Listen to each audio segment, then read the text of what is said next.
In this video, I'm going to show you how to track an object by working with After Effects. Now first we're going to start off in Premiere, and just how I would with the beginning intro video, I would right click this and replace with After Effects Composition. It would then open up in After Effects, which is where we'll start. So right now I have the tracking car MP4, and I'm going to bring down my MP4, and I've also made a title in Illustrator just talking about a fake average snowfall that you would see here. And I'm going to bring that down as well and make sure that goes on top. And of course I can move that, and I can also shrink it. This is just me holding down Shift, dragging from the sides for an easy one.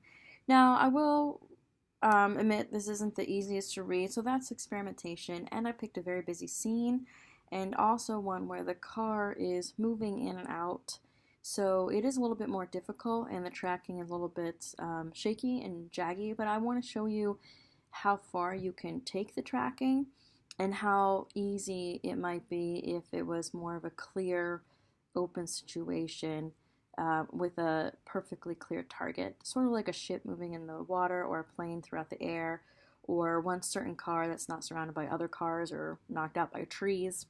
But again, this is possible, it just might not be as smooth as you want it to be, and having these processes can really weigh down on your video, so watch how often you want to use them, because it could lag your video significantly if you do more than a few of these. So right now I have the MP4 on the bottom, the AI on the top here, and to bring up Tracker or any certain item over here, I'm going to come to Window and make sure Tracker is selected, and this way that's all ready to go. And then I'm going to double click on my MP4 video. And just remember, with that, here's my normal composition, the one that's down here, but remember it comes in a sub layer, and so this is where I can really edit everything out. So with this, I always want to start a little bit in on the video, and I can see my car a little bit more clear, and this way you can work with playing it backwards as well to help with tracking the motion. So I have my little car, and I'm going to try to track that as much as I can. Again, it weaves in and out of these trees, so I wanted to pick sort of a challenging composition so you can see how the tracker can work and cannot work at the same time. So again, work with clear paths there. And I'm going to go with point tracker, which is what you want because you want the type to follow the track, the car, or whatever object is moving. So I'm going to do track motion, and we're going to get this little tiny box here, and I'm going to zoom in maybe to about 200 here so I can really see it. And though it's all sort of a blue-white image or video, there is some nice contrast here. But again, once it gets into the trees, you sort of lose that. So again, the tracking can be a little janky there. But let's just move this. And I'm clicking and dragging. It can be a little bit challenging. I'm trying to put it on the car with the most contrast point. And you can always make this a little bit bigger if you want as well. And so I did, again, track motion, positioning's checked, motion source, current trackers, tractor 1, everything like that. And let's go on to step 2. So now what I want to do, I want to track backwards. So since I started a little bit in on this, I want to play it back and see if the tracker is working. That's why I like to start a little bit in, so I can play it backwards, see if it's working or not. So I'm just going to come over here. If you can't find these, just generally drag down. When I first opened the box, it was here. And I knew because it was bright blue it can extend more, so I just came and dragged that down. And let's go ahead and analyze backwards. And again, it depends on the speed of your computer. This can take a while, or it can go rather fast.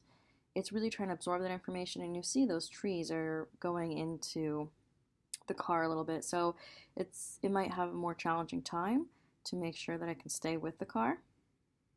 And overall, it's doing a good job. You saw right there, it went over the branch. But those green, like little squares, means the tracking is complete for that part. So what I want to do now, I want to come here and I want to hit U on my keyboard, just U. And you can see how that's working, okay? So all these different things just equal out about how the tracking system was followed. And I'm going to zoom this in a little bit. And there we go. It went pretty well, I think. I mean, again, it's going to be a little bumpy because of those trees, but I wanted you guys to see that. So now that I know it will track backwards fine, I want to sort of pick off where we left off. So I'm going to like zoom that in, and I might want to go to, so that's good, I might want to go to about 4 seconds. So I'm going to forward, analyze forward, and then I'm going to stop.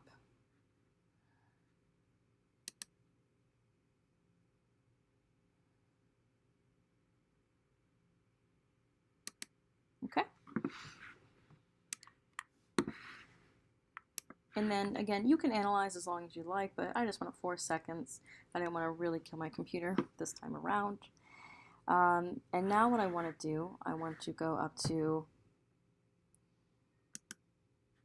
Layer, New, and Null Object.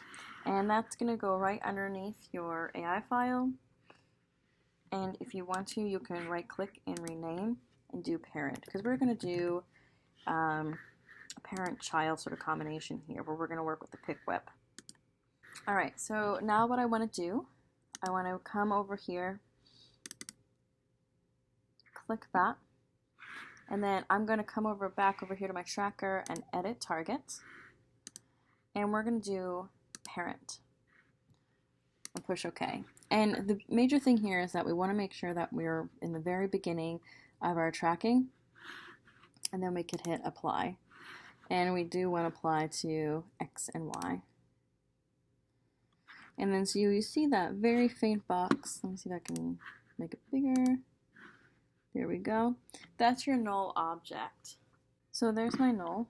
And if we play forward a little bit, you can see how it's following. So overall, it's doing a good job at that. Again, the trees might be a little bit more. Here is my graphic. And let me zoom out to about 50%. And I want to move this where I want it to show. So I don't really want it over the car, but I might want it over here. Generally, where you put your tracking is where you might want to target your pointer so it can follow as well as possible.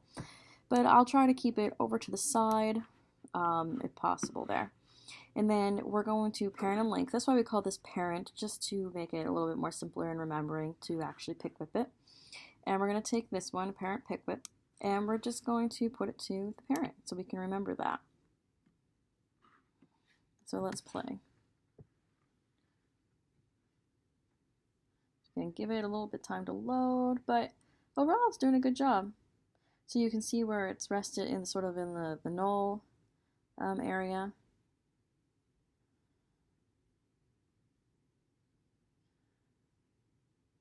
So again, it's playing a little bit slower because it's loading.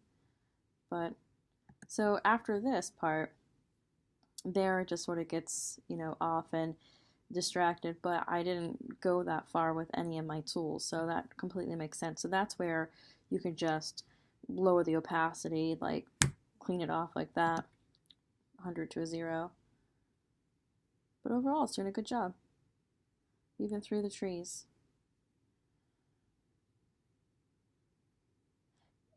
Alright, so that is how you track. And then so again, if you wanted this back over in Premiere, all you'd have to do is Command S, save, and it will end up in your Premiere.